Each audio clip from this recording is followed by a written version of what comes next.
Good morning friends. Today is 15th of October and we are going to discuss 15th of October all current affairs with map and GS facts. तो जैसा कि आप सबको पता है लगभग 200 से 300 हम लोग अलग से GS के फैक्ट्स कोशिश करते हैं डेली रिवाइज करने का विद करंट अफेयर्स रिवीजन। और डिस्क्रिप्शन में टेलीग्राम का लिंक है जहां से आप क्विज ज्वाइन कर सकते हैं। क्विज पे क्वेश्चंस आते रहते हैं तो बी प्रैक्टिसेबल एंड प्रैक्टिस करिए।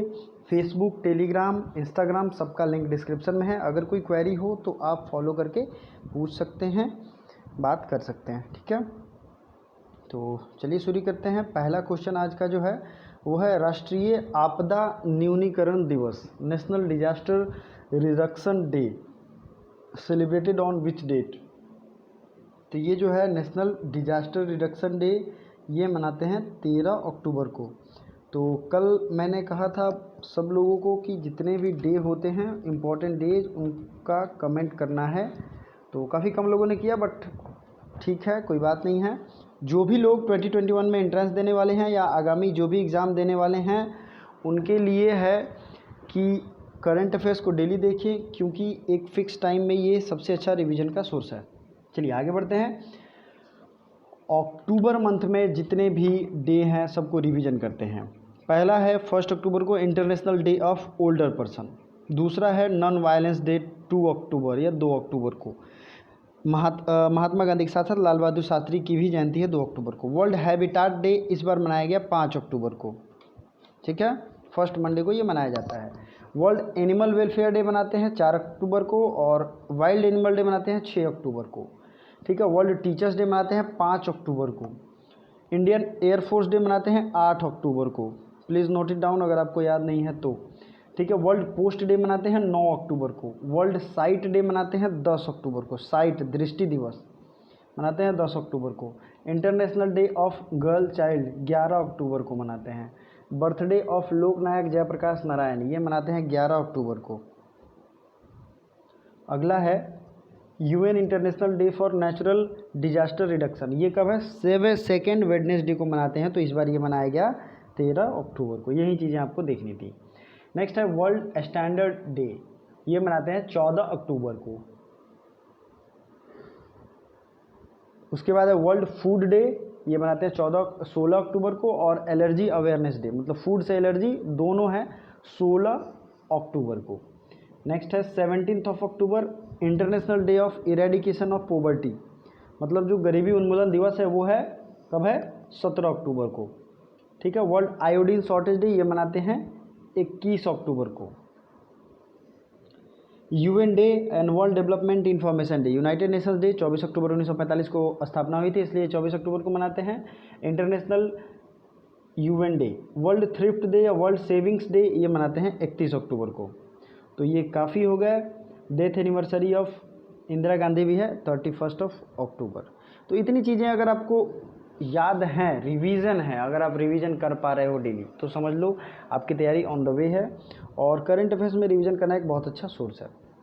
अर्थशास्त्र में नोबेल पुरस्कार 2020 किसे मिला है? Who has won Nobel prize in 2020 in economics?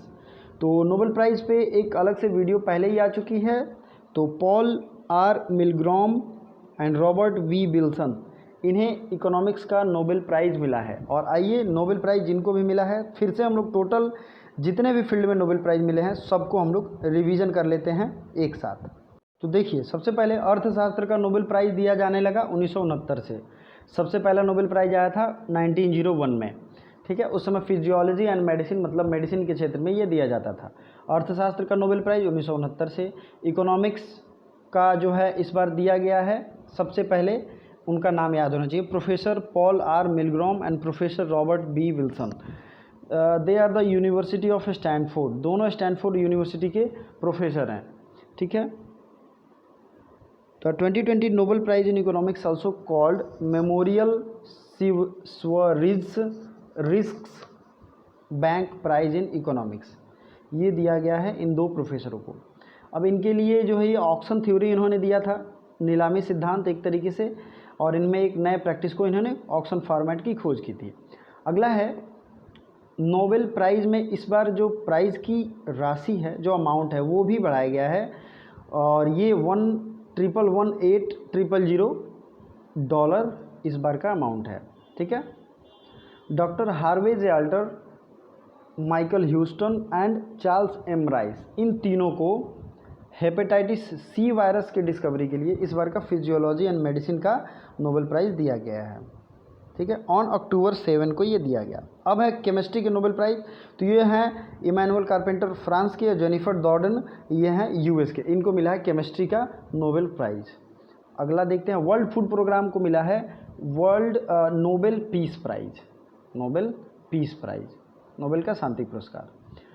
अगला देखते हैं, फिजिक्स के क्षेत्र में नोबेल प्राइज़ और अमेरिकन पोएट लुइस ग्लक को नोबेल प्राइज़ इन लिटरेचर मिला है 2020 के लिए, for her unmistakable poetic voice that with austere beauty makes individual existence universal. उनकी एक कृति की ये एक तरीके से झलक मान सकते हैं आप। ठीक है, लुइस ग्लक याद रखेंगे। Nobel prize in physics 2020 was divided 1/2 awarded to Roger Penrose for the discovery that black hole formation is a robust prediction of general theory of relativity and the other half jointly Genzel and Andrea Ghez. देखिए तीनों का नाम एक तरीके से मैं हमेशा कहता हूँ, फिजिक्स के जो हैं Andrea Ghez, Reinhard Genzel and Penrose, ये तीनों एक तरीके के नाम हैं, और रोजर पेनरोज इन तीनों को मिला है। ठीक है, ब्लैक होल पे काम करने के लिए। तो आपका ये रिवीजन कंप्लीट हो गया। आई होप आपको समझ में आएगा। अर्थशास्त्र का नोबेल पुरस्कार पॉल आर मिलग्रॉम और रॉबर्ट बी विल्सन। अगला है जेनेटिकली मॉडिफाइड गेहूं को मान्यता देने वाला। Which country has become first to approve genetically modified wheat, गेहूं को, तो ये दिया है अर्जेंटीना ने। अर्जेंटीना से रिलेटेड सारे फैक्ट्स को अलॉन्ग विथ देयर कंटिनेंट हम लोग डिटेल में देखेंगे, पढ़ेंगे और याद करेंगे। तो दिल थाम के बैठिए और वीडियो को लाइक भी कर दीजिए। चलिए, तो ये है साउथ अमेरिका। साउथ अमेरिका का सबसे बड़ा देश जो है वो है ब्राज़ील। ब्राज़ील की राजधानियाँ कहाँ हैं? ब्रासीलिया। राजधानी जो है इसकी है ब्रासीलिया। सबसे पहले हम लोग मैप को समझेंगे। ये पूरा ब्राज़ील है और अर्जेंटीना की बात हो रही है, तो ये है अर्जेंटीना। अर्जेंटीना है ये चिली। अर्जेंटीना की राजधानी कहाँ है? Buenos Aires. इसकी करेंसी क्या है? देश, उनकी राजधानियाँ और उनकी करेंसी पे पहले ही वीडियो आ चुका है। और ध्यान से सुनिए, ये बहुत ज़्यादा इंपॉर्टेंट है क्योंकि सभी एग्जाम्स में, छोटे बड़े एग्जाम्स में ये पूछ लिया जाता है। तो अर्जेंटीना की राजधानी है ब्यूनस आयर्स और अर्जेंटीना की करेंसी है पेसो। अगर आप नोट करना चाहते हो तो अभी के अभी नोट कर लें, पेन और पेपर कॉपी लेके बैठें। चिली है, चिली की राजधानी है सैंटियागो और चिली की करेंसी क्या है? तो ये है चिलियन पेसो। यहाँ के भी है पेसो, तो दोनों का आप लिख सकते हैं पेसो। फिर आते हैं उरुग्वे और पराग्वे। तो उरुग्वे की करेंसी है, देखिए उरुग्वे और पराग्वे में कन्फ्यूजन भी होगा। उरुग्वे की करेंसी तो पेसो है, मतलब इन तीनों का हो गया पेसो। अब पराग्वे की बात करते हैं, तो पराग्वे की जो करेंसी होगी वो क्या होगी? ये होगी गुआरनी, गुआरनी।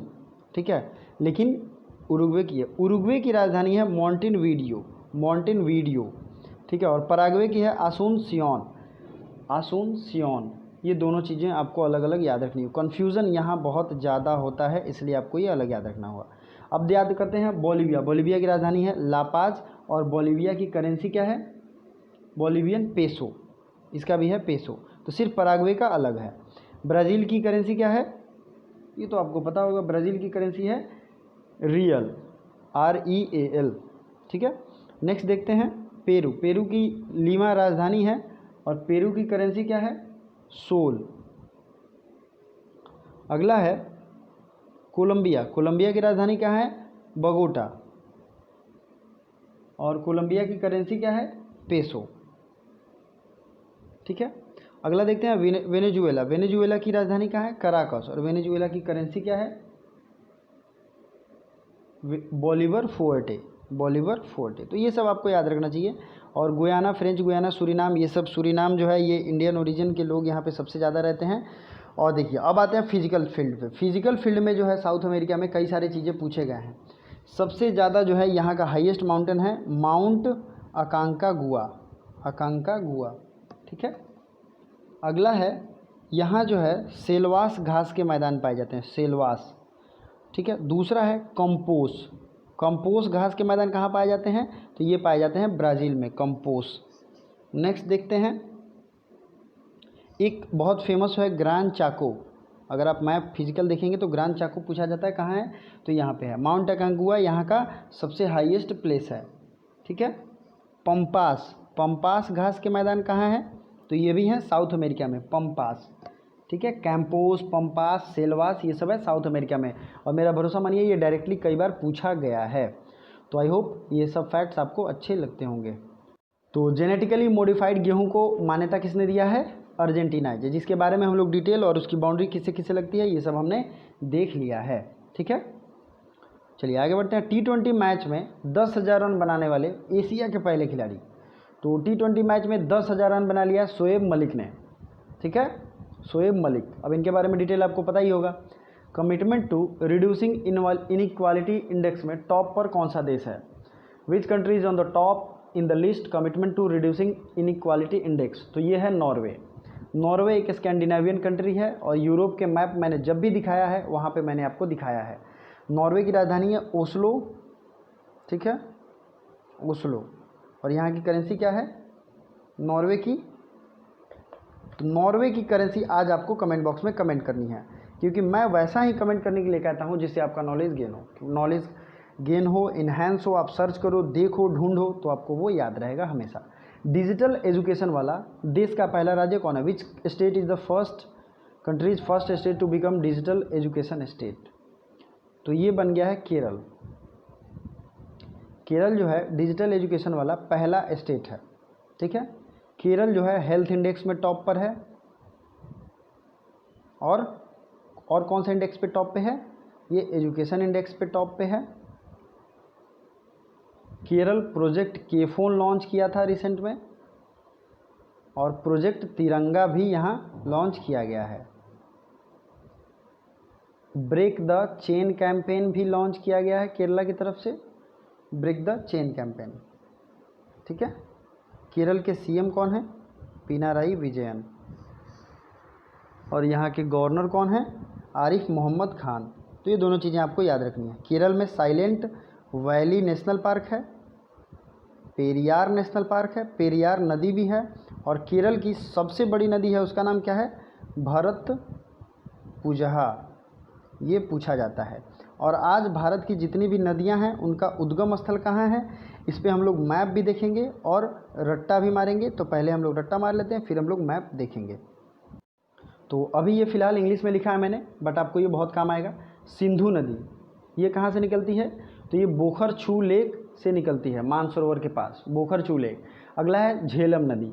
झेलम रिवर कहाँ से निकलती है? ये वेरीनाग से निकलती है, पीरपंजाल रेंज, वेरीनाग से।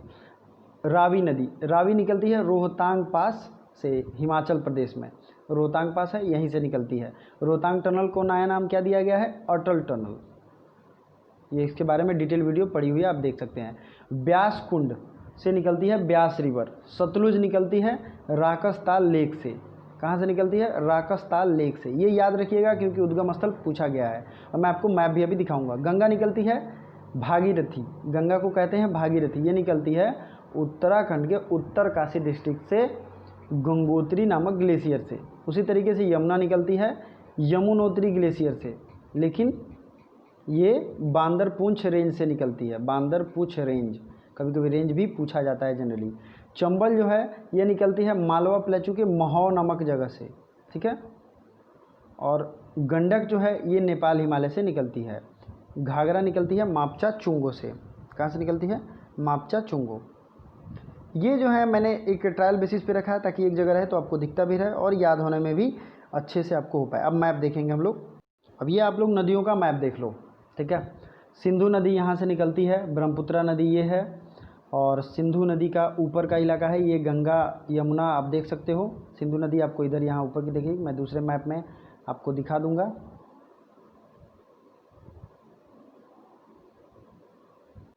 तो ये आप देख सकते हैं यहाँ भी इंडियन रिवर मैप।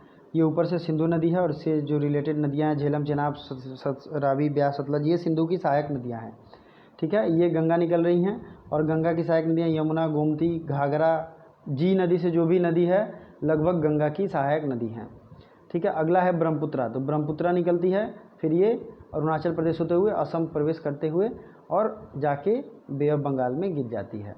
तो ये नदियों का मैप आपके दिमाग में होना चाहिए। 3 ड्रेनेज सिस्टम है इंडिया में, Indus drainage system, Ganga drainage system और ब्रह्मपुत्रा ड्रेनेज सिस्टम। अब ड्रेनेज सिस्टम क्या होता है? नदियों का जाल, एक तरीके से आप समझ सकते हो इन अ सिंपल वर्ड, इसको कहते हैं ड्रेनेज सिस्टम। तो यह है यहाँ पे। तो केरल राज्य में कौन सी नदी है? आप देखिए केरल में यहाँ पे पेरियार रिवर यहाँ दिख रहा है, तो इसी की मैं बात कर रहा हूँ। तो वेम्बनाड लेक कहाँ है? केरल में है। ठीक है। पुलिकट लेक कहाँ है? आंध्र प्रदेश में है। चिल्का लेक कहाँ है? यह है चिल्का लेक उड़ीसा में है। और क्या है? डल लेक कहाँ है? और वुलर लेक कहाँ है? तो ये दोनों हैं जम्मू एंड कश्मीर में। और एक लेक जिस पे बहुत ज़्यादा डिस्प्यूट चल रहा है और लड़ाइयाँ भी हुई हैं, तो ये लेक है पगांग लेक। पगांग लेक, तो ये कहाँ है? लेह लद्दाख रीजन में। और सोमरोरी लेक कहाँ है? सोमरोरी, तो ये है लेह लद्दाख रीजन में। तो ये दोनों जो हैं ये खारे पानी की झील है। और डल झील और वुलर झील जो है वो फ्रेश वाटर लेक हैं। भारत की सबसे बड़ी जो झरना है वो कौन सा है? तो ये है जोगिया गरसोप झरना, जो कि सारावती रिवर पे है। और चिल्का लेक ये खारे पानी की सबसे बड़ी लेक है। तो ये सब इंपॉर्टेंट फैक्ट्स आपको याद होने चाहिए, क्योंकि इससे एग्ज़ाम में क्वेश्चन पूछे गए हैं। तो हम लोग क्या करते हैं, चीज़ों को एक दूसरे से कनेक्ट करते हैं ताकि वो बेटर तरीके से याद हो पाए। तो डिजिटल एजुकेशन टोटली पूर्ण रूप से बनाने वाला भारत का पहला राज्य है केरल। डिजिटल एजुकेशन केरल ने पूर्ण रूप से कर लिया है। शास्त्र रामानुजम पुरस्कार से किसे सम्मानित किया गया? Who has been awarded with Sastra Ramanujan award? तो ये साई एरवा को शास्त्र रामानुजम अवार्ड से सम्मानित किया गया है। किस राज्य ने ओवरसाइट समितियों का गठन करने का निर्णय लिया है? तो ओवरसाइट समितियों का निर्णय किया है उड़ीसा ने। ओवरसाइट मतलब सूक्ष्म जांच कमेटी बनाएगी उड़ीसा। उड़ीसा के सीएम है नवीन पटनायक और गणेशी लाल यहाँ के गवर्नर हैं। Sandra nice life time achievement award, Sandra nice life time achievement award ये दिया गया हरीश कोटेचा को। इसको दिया गया हरीश कोटेचा को। किस राज्य ने mobile water harvesting testing lab की शुरुआत की है? Which state has started mobile water testing lab? तो ये जा के घर पे और जो है मोबाइल होगा मतलब चलेगा और टेस्टिंग जल को टेस्ट करके बताएगा। तो ये है हरियाणा। किर्गिस्तान के प्रधानमंत्री ये कौन बन गए हैं? तो सैदिर जाफराव, इसको क्या पढ़ेंगे? सैदिर जाफराव। ये जो हैं किर्गिस्तान के प्रधानमंत्री बन गए हैं। और रिसेंट में और भी देशों के राष्ट्रपति प्रधानमंत्री चेंज हुए हैं, जिनका नाम आपको याद रहना चाहिए, जो कि रेगुलर हम लोग रिवीजन करते रहते हैं। किस राज्य में जगन्ना विद्या कानूका? तो जगन्ना नाम से जो भी योजना है वो आंध्र प्रदेश सरकार के द्वारा शुरू किया गया है। अब बात करते हैं रिवीजन की, शुरू करते हैं। वर्ल्ड अर्थराइटिस डे ये कब मनाया गया? तो ये मनाया गया 12 अक्टूबर को। फ्रेंच ओपन 2020 का खिताब किसे मिला? ये मिला राफेल नडाल को। फ्रेंच ओपन 2020 वीमेंस एंगल का खिताब मिला ईगा स्विएटेक को। ईगा स्विएटेक को। वृक्षारोपण शुरू करने वाला पहला राज्य भारत का? तो यह है दिल्ली। ठीक है। दुनिया में सबसे अधिक सल्फर डाइऑक्साइड का उत्पादक देश कौन है? तो यह है भारत। प्रधानमंत्री मोदी द्वारा किसके सम्मान में 100 का स्मारक सिक्का जारी किया जाएगा? तो ये जारी किया जाएगा विजय राजे सिंधिया। नेक्स्ट है अंतर्राष्ट्रीय बालिका दिवस, इंटरनेशनल गर्ल चाइल्ड डे, ये मनाते हैं 11 अक्टूबर को। चलिए, chess.com 2020 के विजेता ये बने हैं निहाल सारीन। द खालिस्तान कॉन्स्पिरेसी नामक पुस्तक ये लिखे हैं GVS Sidhu. Eiffel grand prix 2020 किसने जीता है? तो ये जीता है लुइस हैमिल्टन ने। आज जो आपको कमेंट बॉक्स में कमेंट करके बताना है वो नॉर्वे की करेंसी बतानी है, और नॉर्वे से रिलेटेड जो भी फैक्ट्स आप बता सकते हो बहुत अच्छा होगा। तो keep finding out all the facts about Norway and keep commenting. Comment जरूर करिए और अपने रिव्यू इंपॉर्टेंट जरूर दें। कुछ डिमांड भी हो तो दे सकते हैं। मंथली करंट अफेयर्स की वीडियो आज आएगी, वीकली करंट अफेयर्स 1 से 7 अक्टूबर की। Thank you so much.